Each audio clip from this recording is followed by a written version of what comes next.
¿Qué tal? Soy el padre Ricardo Aguilar, doctor en teología bíblica.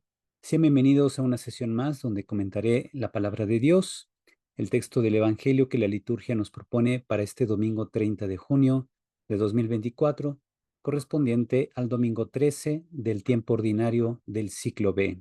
Le he intitulado Óyeme niña, levántate. Comenzamos con nuestra oración. En el nombre del Padre, y del Hijo, y del Espíritu Santo. Amén. Ven Espíritu Santo, llena los corazones de tus fieles y enciende en ellos el fuego de tu amor. Envía, Señor, tu Espíritu y todo será creado y se renovará la faz de la tierra.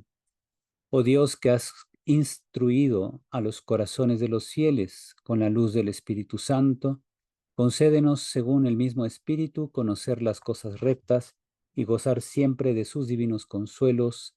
Por Jesucristo nuestro Señor. Amén.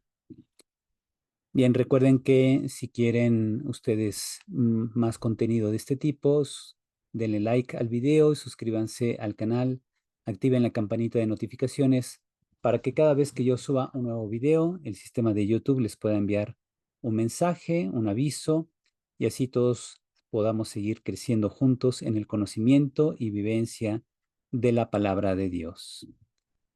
Muy bien, entonces pues vamos a continuar con nuestro texto. Vamos a hacer primero que nada la lectura del pasaje que la liturgia nos propone y que es un pasaje, uno de los pasajes más hermosos que tenemos en todo el Nuevo Testamento y a la vez que es un pasaje complejo, como vamos a ver a continuación, porque tiene dos pequeños relatos entremezclados que están interconectados deliberadamente por parte de Marcos.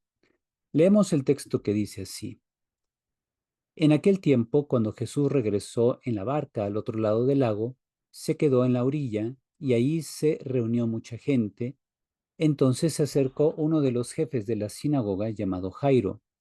Al ver a Jesús, se echó a sus pies y le suplicaba con insistencia, mi hija está agonizando, ven a imponerle las manos para que se cure y viva. Jesús se fue con él y mucha gente lo seguía y lo apretujaba. Entre la gente había una mujer que padecía flujo de sangre desde hacía 12 años. Había sufrido mucho a manos de los médicos y había gastado en eso toda su fortuna, pero en vez de mejorar, había empeorado. Oyó hablar de Jesús, vino y se le acercó por detrás entre la gente y le tocó el manto, pensando que con solo tocarle el vestido se curaría. Inmediatamente se le secó la fuente de su hemorragia y sintió en su cuerpo que estaba curada. Jesús notó al instante que una fuerza curativa había salido de él, se volvió hacia la gente y les preguntó, ¿quién ha tocado mi manto? Sus discípulos le contestaron, ¿estás viendo cómo te empuja la gente y todavía preguntas quién me ha tocado? Pero él seguía mirando alrededor para descubrir quién había sido.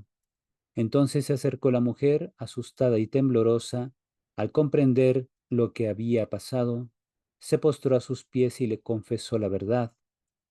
Jesús la tranquilizó diciendo, hija, tu fe te ha curado, vete en paz y queda sana de tu enfermedad.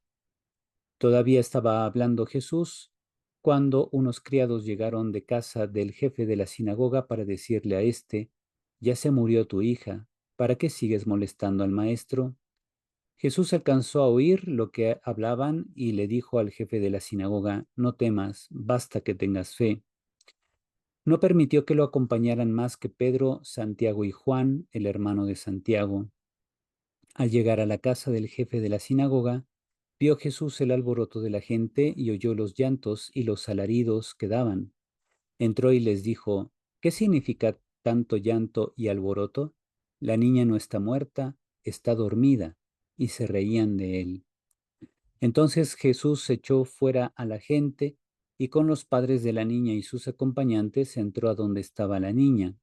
La tomó de la mano y le dijo, Talitá cum, que significa, óyeme niña, levántate. La niña, que tenía 12 años, se levantó inmediatamente y se puso a caminar.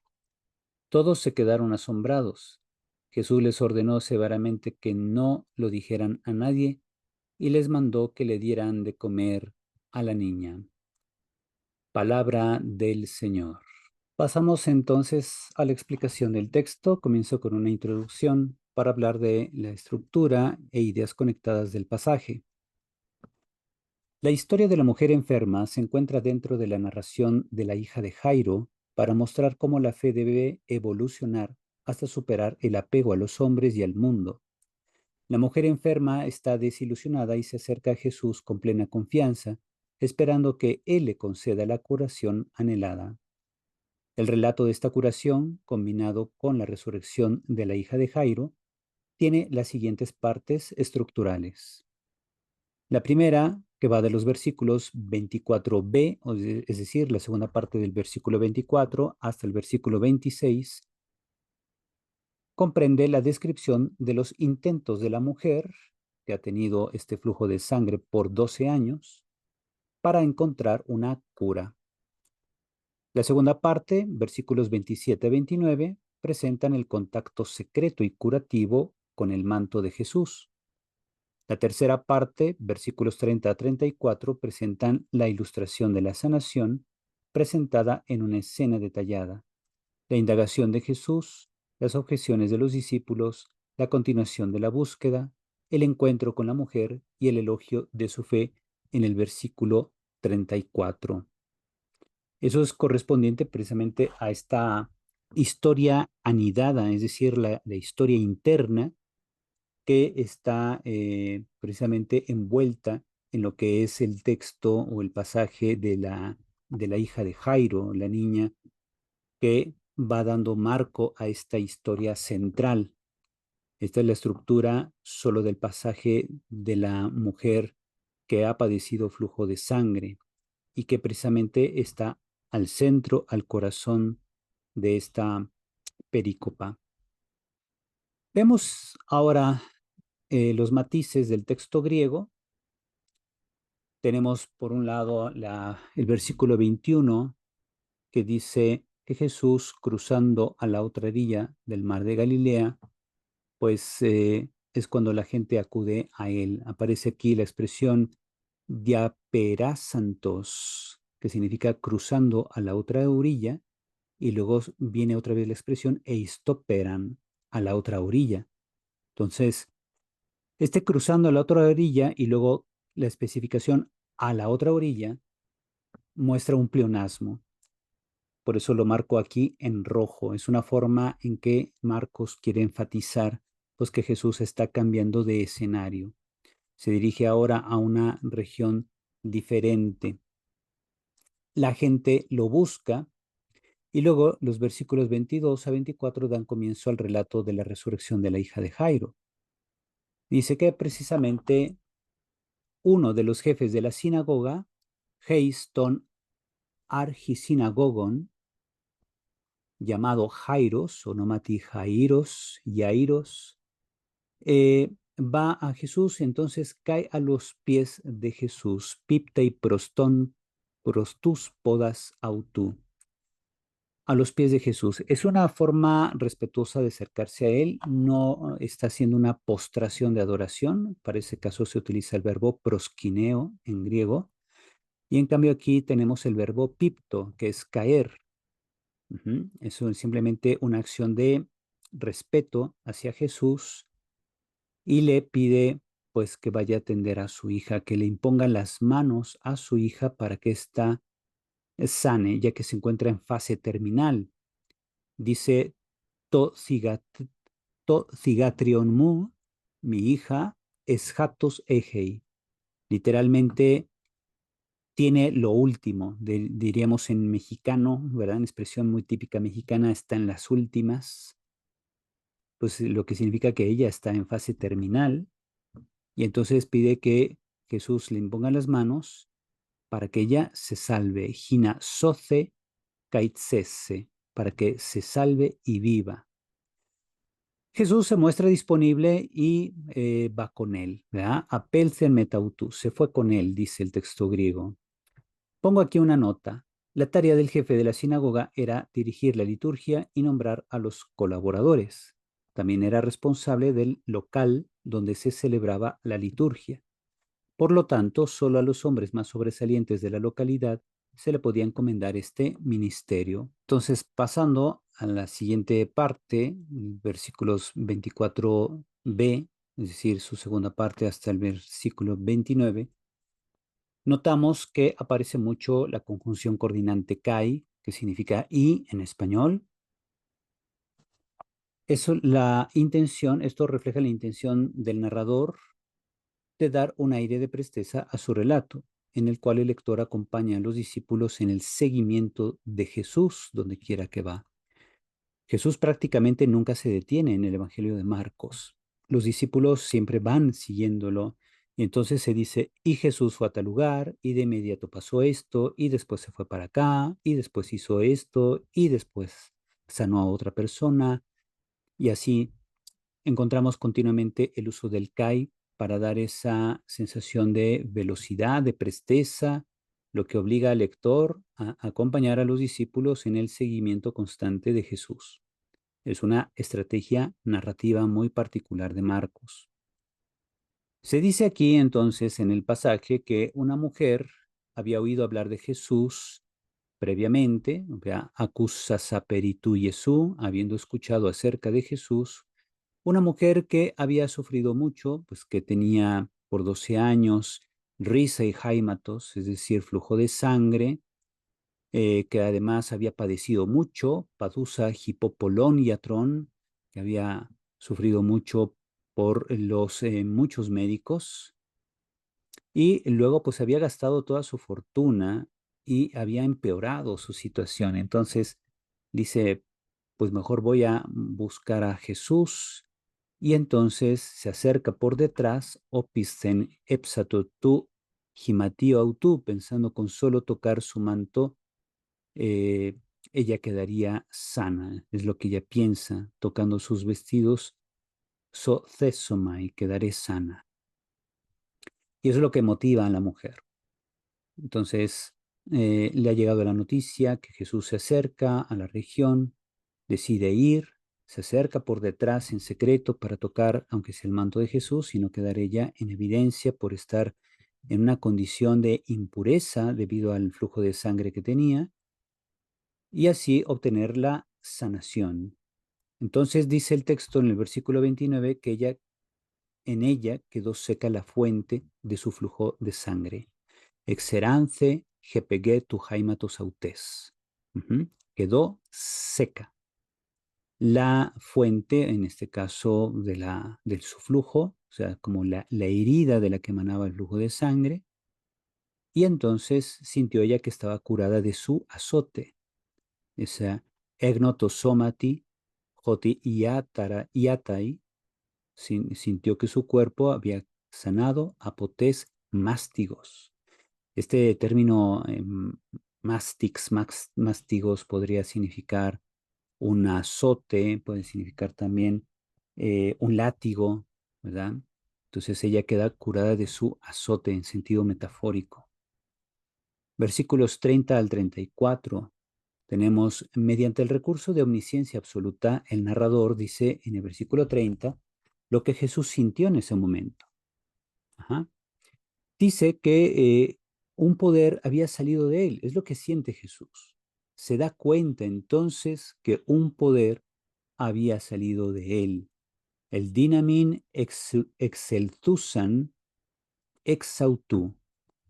Un poder había salido de él. Versículo 31. Los discípulos actúan de un modo irreverente, porque Jesús pregunta quién le ha tocado. Y ellos le dicen, como si fueran mexicanos, ¿verdad? Estás viendo que todos te empujan y todavía preguntas, una reacción muy irreverente de parte de ellos, cosa que no toman otros evangelistas cuando hacen presentan este mismo pasaje, sobre todo Mateo, pues se nota mucho respeto de parte de los discípulos. Aquí se ven un poco irreverentes porque creen que la pregunta de Jesús es ilógica. En el versículo 33, el narrador vuelve a emplear el recurso de omnisciencia absoluta, es decir, que sabe todo lo que piensen y sienten, que todo lo que piensan y sienten los actores de su narrativa, y dice, pues, este siente esto, este piensa aquello, y así. Entonces dice que la mujer se sintió atemorizada y temblorosa y entonces pues aceptó lo que le pasaba.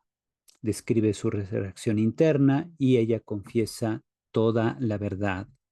Dice que Eipenauto dijo a él, pasan ten aletheian, toda la verdad. El narrador se focaliza en los sentimientos de ella, es decir, en su vida interior. Finalmente, en el versículo 34, el narrador cita las declaraciones de Jesús, diciéndole, Hipage eis eirenen, le dice, al principio le dice, perdón, le dice, Cigater, mujer, Hepistis su sesoquense, tu fe te ha salvado. Hipage, aquí está el imperativo, vete, eis eirenen, vete en paz. Kathisti higies apotes mastigo su. Y queda pues sana, queda sana de tu azote. Literalmente utiliza nuevamente la expresión del azote. Versículos 35 y 36. En el 35, los enviados desde la casa del jefe de la sinagoga le informan que su hija ha muerto y que no tiene caso importunar al maestro, al didáscalo. Al didáscalon aquí en acusativo es el término que comúnmente los judíos usan de manera respetuosa para dirigirse a Jesús. Lo ven como un maestro, un didáscalos en caso nominativo. Aquí está en caso acusativo porque es objeto directo. No tiene caso seguir importunando al didáscalos, o sea, al maestro. En el versículo 36 se dice que Jesús, paracusas ton logon la lumenon, que nuestra traducción que tenemos en el leccionario dice que Jesús alcanzó a oír lo que hablaban, pero no significa eso. El verbo paracuo, el para, que es esta preposición que aparece como un sufijo del verbo acuo, que es escuchar, significa más bien que Jesús no dio importancia a la palabra dicha por ellos. Ajá. No es simplemente que alcanzó a oír, sino que restó importancia, minimizó lo que ellos decían. Por tanto, la construcción enfatiza que Jesús voluntariamente minimizó las explicaciones de quienes interpretaban los hechos sin fe, el hecho de que la niña había muerto, y los contrasta con la invitación que dirige a Jairo. No temas, solo ten fe. Mefobu monon pistegue. Versículos 37 y 38. El relato nos presenta ahora dos grupos, el de los discípulos del Señor de la vida y el grupo de quienes lamentan la muerte. En el primero están Pedro, Santiago y Juan, que son aquellos a los que Jesús permite que le acompañen. En el otro grupo, quienes están en un alboroto y son presa de llantos y alaridos. Están concentrados, enfocados solamente en la muerte y por eso tienen esas reacciones. Jesús los confronta y afirma que la niña no está muerta, sino que duerme, caceudei, ¿verdad? No significa que Jesús niegue la muerte de la niña, más bien está usando un eufemismo que evita el campo semántico de la muerte y la desesperación. Un campo semántico es un campo de sentido, ¿verdad? Es digamos, un ámbito temático de lo que se está abordando. Y entonces, lo que nos quiere decir Marcos con esto es que aquellos que se enfocan en la muerte, en la tragedia, pues caen en el alboroto, llantos y alaridos, pero quienes se enfocan por medio de la fe en Jesús obtienen la vida. Ese es el contraste semántico que está utilizando aquí el evangelista. No es que la niña esté en coma, como algunos han comentado, más bien ella está muerta, pero Jesús elige un lenguaje menos radical y que prepara para comprender que Él ha venido a despertarla, es decir, a resucitarla, porque Él es el Señor de la vida. Versículos 40 al 43. Tenemos esa escena hermosa cuando Jesús resucita a la niña. El versículo 40 primero expande el grupo de quienes acompañan al Señor de la vida. Ya no son Pedro, Santiago y Juan, sino que además se agregan los padres de la niña. Aquí dice que permitió pues que entraran con él Tom Patera, Tupaidiu, el padre de la niña, Caitén Metera. y la madre. Versículo 41 muestra los gestos y las palabras de Jesús que vehiculan su revelación y acción salvífica. Cratesas tes heiros tu paidio, habiendo tomado la mano de la niña, legeiaute, dice a ella, talitha cum, niña, yo te lo digo, levántate. Jesús usa la expresión en arameo, que era el idioma comúnmente usado en la región en el siglo I. Estamos en una región rural. Ajá. Comúnmente era donde la gente hablaba el arameo.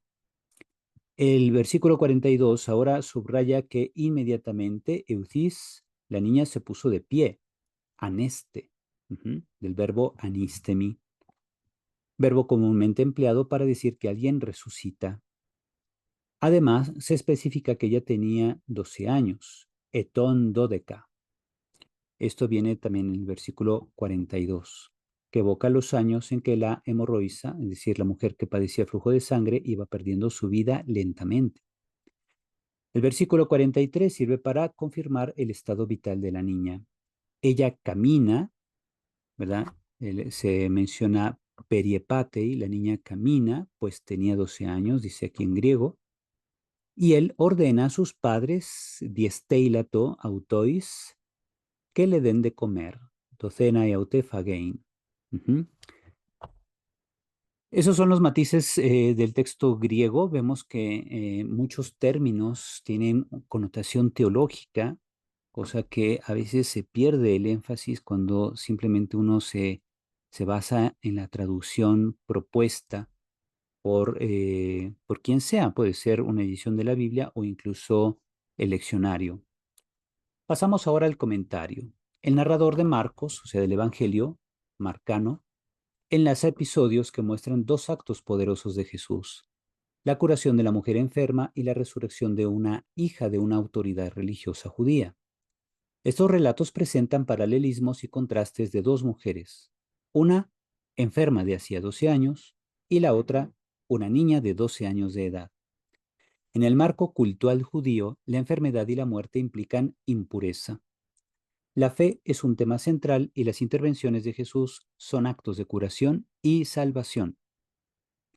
En cuanto a los contrastes, Jairo, el padre de la niña, es alguien de renombre y es relevante en la práctica local del judaísmo, pues es jefe de la sinagoga, mientras que la mujer enferma es anónima y actúa en secreto. El primer milagro ocurre en público, cuando sana la mujer del flujo de sangre. El segundo milagro se da en privado, en el ámbito de la casa.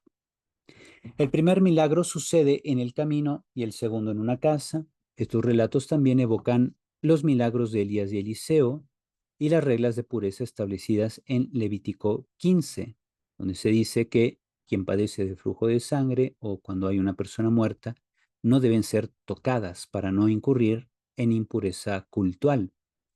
Quien está en impureza cultual no puede participar de los actos religiosos en el templo o en la sinagoga.